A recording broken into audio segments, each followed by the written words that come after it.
Да собою заслонила ман. Ты поведай мне, что на душе твоей.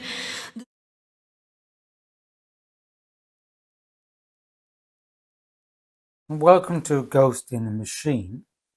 This is the third episode talking about Philip K. Dick and the Valis moment.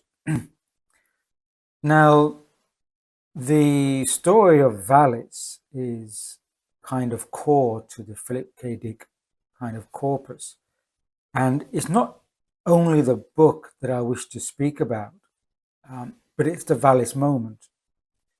Because this really created the centerpiece for Philip K. Dick to comprehend his, let's say, his Gnostic awareness and unfolding. Now, in the previous two episodes, if you haven't seen them, then it may be worth going back to them because they're connected. In the first episode, I talked about John C. Lilly and how in the early 70s he had his encounters with another type of consciousness, which he called the solid state entity.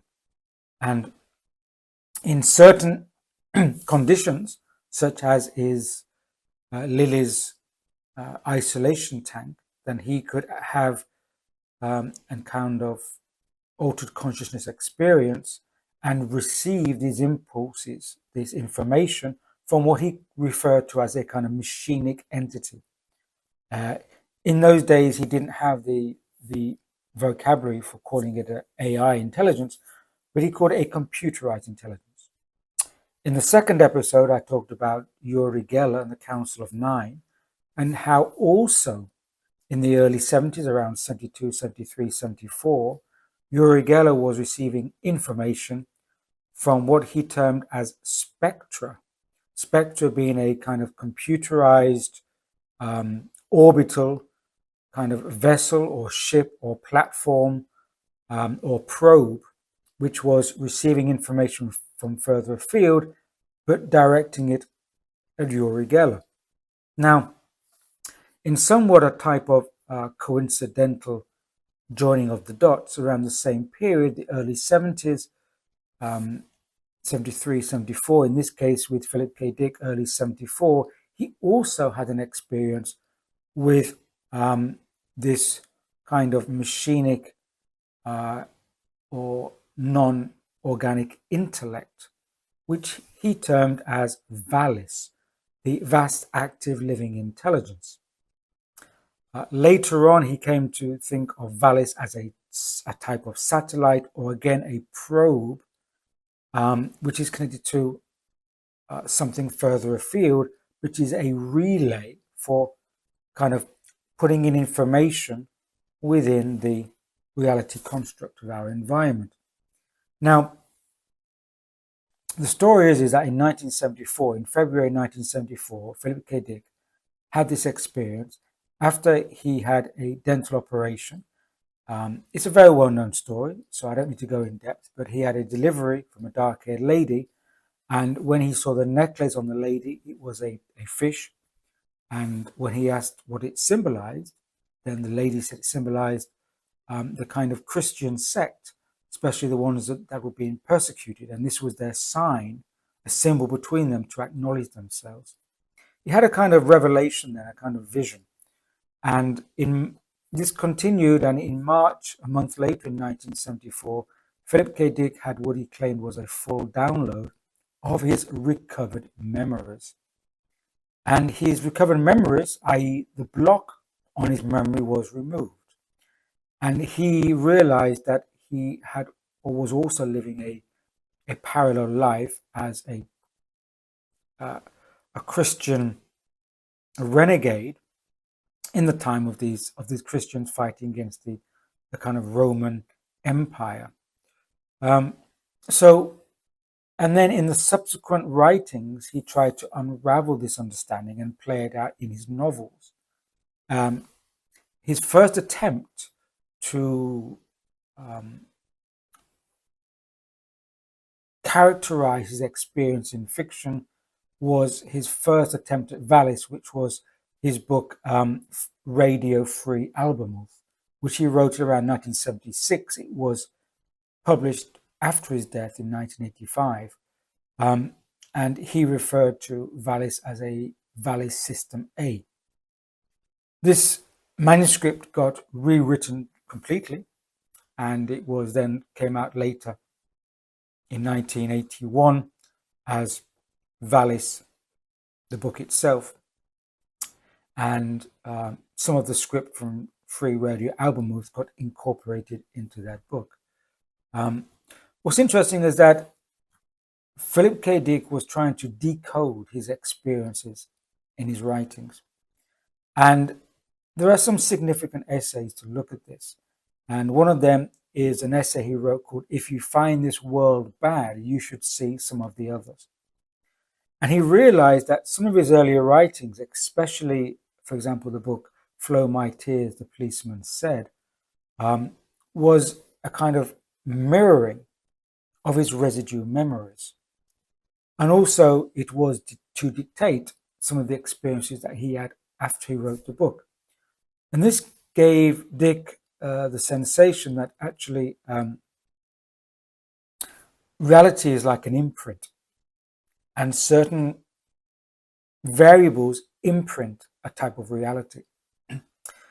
And so he gave a very interesting speech in 1977 at the Science Fiction Conference in Metz, France. And this video is widely available online. I'll give a link below. It's worth watching. And what he came to realize was that actually through his writings, that he was showing how alternate worlds would superimpose over the reality and could become the dominant reality. And he felt that some of his storylines from his earlier books was his residual memory of some of these other realities. Now, in his 1977 talk, he first mentioned the Matrix world. Remember, this is, over 20 years before the first well-known Matrix film. And what he said, he was using language, very Gnostic language, of this world being a programmed construct. And he said that the core and the content of this reality that's imposed now as a dominant reality is decided by the programmer. And the programmer decides which are the best programs to keep running and how to adapt and how to amend them, much like a computer would decide on its programs. Very Gnostic in terms of the programmer being the demiurge. But of course, in this matrix world, the programmer is not alone. Otherwise, it would be a very singular experience of the reality. But it's polarized. Reality is polarized. And Dick came to call this contrary force the dark counterplayer. And so the programmer is not making the amendments or the moves in the program alone against inert matter, inert content, but is counteracting the opponent. So according to Dick's cosmology, he felt that the historical events that occur in our reality are a kind of dialectic of forces, thesis, antithesis. And it's the dialectic between these two players, the programmer and the dark counterplayer. And that this dynamic manifests as certain events in the physical reality or the reality construct. Although he does say that this malignant dark counterplayer has already lost, even when it seems to be winning, because it's blind. It doesn't truly or fully know the extent of the program, because it hasn't written the program. Only the programmer knows. And so the dark forces are playing blind against the program itself. So after March 1974, when Dick had his full block removed, a chain of events was set in motion that he felt was able to change the variables of the program that he was in. He began to gain recovered memory. At the same time, he felt that he had been receiving information from this programmer, which he later come to call Zebra. But he called the probe Zebra. But he said that it was representing this vast, active, living information system. And I'll come back to that in a minute. What he says was that when he had his block removed, he had a download, not only of residual memory, but also of information which was outside his normal remit of information. One of these events particularly was that he realized that his 5-year-old son had an undiagnosed birth defect, which could have killed him. And having this realization, he rushed his son to hospital, gave the doctors his diagnosis that he had received from his download, and the doctors were surprised to find out that it was a correct diagnosis of his son's condition, which the doctors didn't even know themselves. So whatever the deconstruction of this information, Dick had received information from outside of his normal zone. So he felt he had an encounter with the programmer via this pink beam, which he felt was shot down from a satellite or a probe, and he referred to it as plasmic energy. And when he received this and had a download of residual memories, he felt that he understood this unfolding of different reality sets, and that previous to the current reality, Dick himself had been in an alternate prior reality, which was highly tyrannical and authoritarian, which he came to call the Black Iron Prison. And that in this reality, Dick, alongside other humans, were fighting against this reality construct to change the variables. And he felt, again, that there was this struggle between the Dark Empire and the people in the reality construct. At some point, the variables of the prior reality had changed, and a new reality construct had come to be superimposed, i.e. our current reality construct. When this current reality construct came into being, i.e. superimposed, then all inhabitants lost memory of the prior reality. And this is our only known reality, which is why humans seem to have amnesia when they come into this reality. But because of this encounter with Valis, or the programmer, Dick had prior visionary comprehension of the prior reality. He also said that this reality also was tyrannical, but less so than the prior one, but also that there's a need to fight against this reality construct to change the variables, which seems in keeping with what we are witnessing in this reality construct at this present moment. And if we manage to change the variables in our current reality construct, then there's a chance, a possibility that we can shift again and bring in another reality program, which Dick said was a much more beautiful reality. In fact, he felt that this was our legitimate reality. He referred to it as the garden world. And if that reality comes into being, if the variables of this reality can be changed, then our memory of being in this reality will cease, and we'll wake up in this garden world without knowledge of this prior reality. Sounds very much like the kind of shift or upshift that people are talking about. And the garden, obviously, world, he says, Dick refers to as legitimate reality, meaning that we have fallen or left that prior reality and we need to get back to it. Again, the mythology of returning to a, a garden world, a kind of state of Eden, state of paradise, is again quite emblematic and symbolic from our mythologies. So through some corruption in the programming, the legitimate reality had been corrupted, and over it superimposed a much darker reality, the black eye in prison. And since then, the variables have been worked with in order to find our way back to legitimate reality, which is, it ties in very strongly with the Gnostic mythology and the Gnostic kind of memes. So that's Dick's the Valis moment.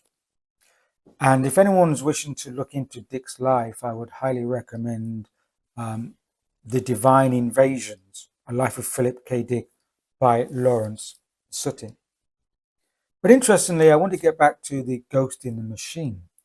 This moment, the Valis moment in 1974, occurred around the same time that Uri Geller was having this contact with Spectra, a computerized probe, the same time that John C. Lilly was having communications with the solid state entity, a computerized intelligence outside of this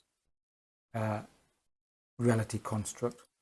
And somehow there seem to be correlations between this information intervening into this reality construct. And I would also recommend anyone interested to look up Free Radio Album. There was a Canadian independent film made of this story. It's not so idiosyncratically structured as the Valis novel itself, but it has a very poignant ending, I feel. And there's some coherency which perhaps is more relevant to our current events rather than the strange elements that Philip K. Dick put into the final Valis manuscript. But of course, Philip K. Dick, as people know, spent the rest of his remaining years, the final decade, with his exegesis, trying to unravel this Gnostic episode. And there's some telling, a lot of telling kind of quotes from there. Some very, very short ones, as I will now read. From page 6 of the Exegesis. A bioplasmic orgone-like energy entered me or rose up in me and caused changes in me. That is one enormous miracle.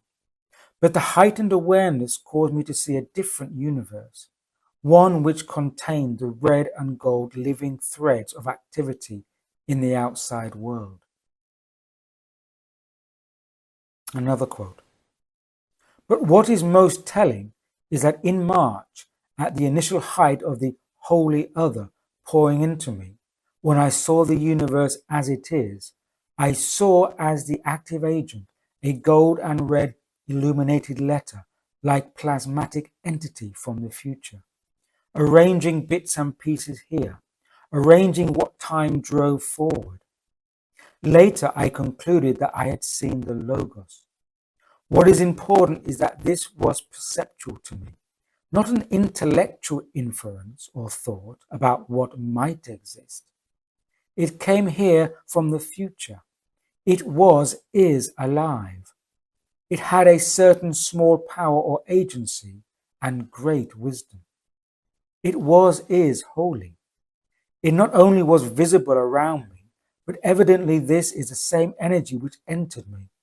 It was both inside and out. So the Logos, or whatever it was, this plasmatic life form from the future which I saw, satisfies, as near as I can fathom, most of the theoretical criteria above.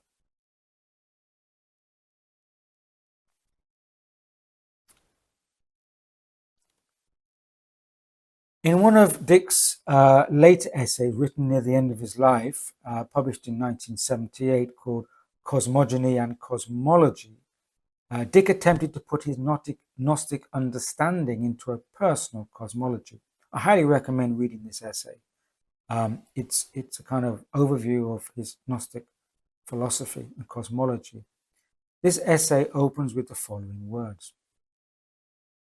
As to our reality being a projected framework, it appears to be a projection by an artifact, a computer-like teacher machine that guides, programs, and generally controls us as we act without awareness of it within our projected world. The artifact, which I called Zebra, has created, or actually only projected, our reality as a sort of mirror or image of its maker, so that the maker can obtain thereby an objective standpoint to comprehend its own self. So to conclude, here we have Philip K. Dick having this experience of contact, which he says is like a computerized artifact, a teacher machine that can program information into the variables of this construct. So Dick is clearly talking about our reality as a construct, and if we, those of us within the construct, can shift the variables, then the imprint of the reality can also be affected and shift. And the second aspect, which I want to point to, is that Dick repeatedly refers to this contact with this pink beam, this living information beam. The beam itself is Valis, vast active living information system, is a plasmatic entity. It's a plasma intelligence. That becomes significant when I continue this series to look at other strands which talk about plasma intelligence in the cosmos. In fact, we talk about computerized intelligence because that's the only knowledge vocabulary that we had around this time. But really it refers to a non-organic intelligence. It may be computerized because it's highly complex and it's non-carbon based. But that also could refer to a plasma intelligence, a plasmatic consciousness. So the Ghost in the Machine continues, and there we have for now Philip K. Dick and the Valis moment. I'll catch you next time. Над рекою лег густой туман, да собой